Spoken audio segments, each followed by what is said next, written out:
سورۃ الزمر کی تفسیر ڈاکٹر اسرار احمد کے نزدیک قرآن کے سب سے گہرے اور روحانی مقامات میں سے ایک ہے۔ وہ اسے توحید خالص، اخلاص عبادت اور اخلاق کی جواب دہی کا جامع ترین بیان قرار دیتے ہیں۔ ان کے مطابق یہ سورت انسان کے دل کو جھنجھوڑتی ہے اور اسے اللہ کے حضور مکمل جھکنے کی دعوت دیتی ہے۔ سورت کا بنیادی پیغام۔ سورۃ الزمر کا مرکزی موضوع خالص توحید ہے، ایسی توحید جس میں نیت، عبادت، اطاعت، محبت اور خوف سب صرف اللہ کے لیے ہوں۔ ڈاکٹر اسرار کے مطابق یہ سورت انسان کو دو بڑے راستوں میں تقسیم کرتی ہے: اللہ کے لیے خالص ہونے والے لوگ اور وہ لوگ جو شرک، خواہشات اور دنیا پرستی میں بٹے ہوئے ہیں۔ یہ تقسیم ہی سورت کا نام الزمر گروہ کی بنیاد ہے۔ آخرت میں انسان مختلف گروہوں کی صورت میں اٹھائے جائیں گے۔ آغاز: قرآن کی حقانیت اور اخلاص عبادت۔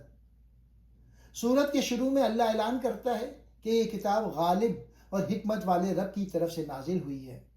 عبادت صرف اللہ کے لیے خالص ہونی چاہیے۔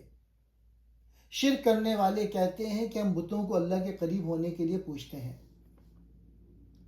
ڈاکٹر اسرار کے مطابق یہ آیت شرک کی نفسیات کو بے نقاب کرتی ہے۔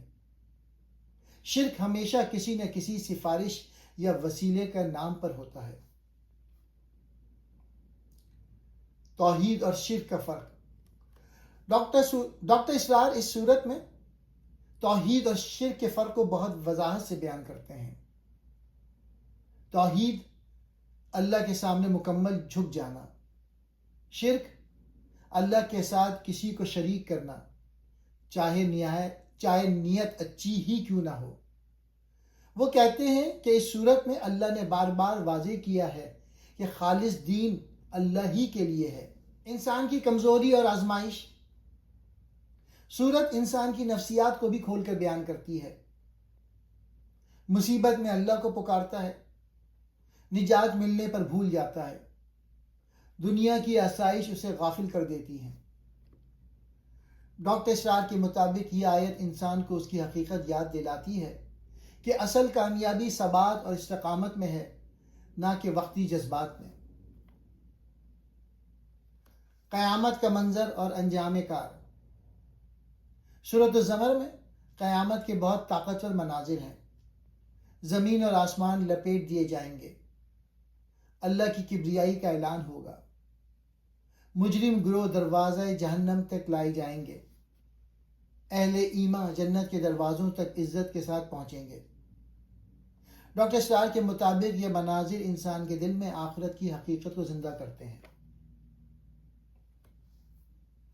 توبہ اور اللہ کی رحمت۔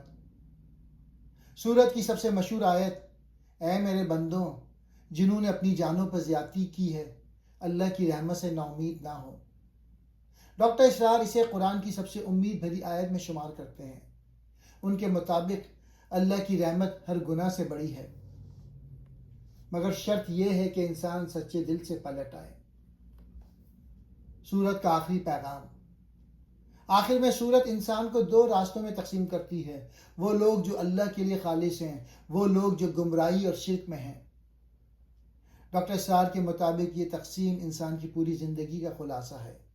ہر انسان آخر کار انہی دو گروہوں میں سے کسی ایک میں شامل ہوگا۔